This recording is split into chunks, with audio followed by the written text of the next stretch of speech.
पराशरी होरा र 22तम अध्याय। चंद्रंच प्रथमं सौरी जन्म काले जदा भवेत् प्राणनाश अर्थनाश बंधुनाश तथा परा।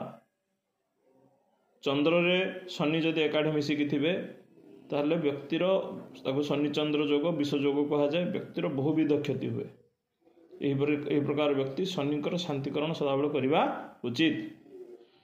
चंद्र द्वितीय मंदो पूजिते नृपसंसदि मातृ कष्ट करे नित्यम अजाक्षी रेण जीवती।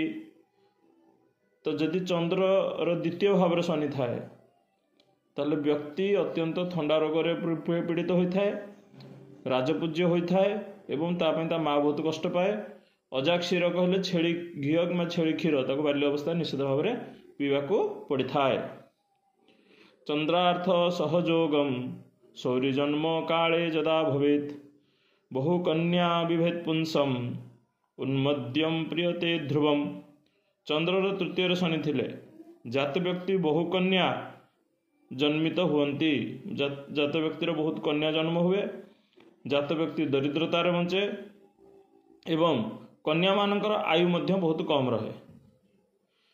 चंद्रा दुर्जगे न्यूनम शनि जन्मंती संभवेत् महापौरोषकारी च शत्रुहंता सनिश्चया।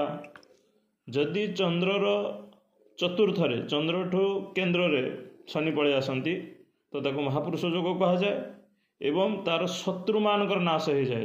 चंद्र ठारू चतुर्थ शनि व्यक्तिर नाश करेनि, व्यक्तिर शत्रु मानक नाश कर दिए।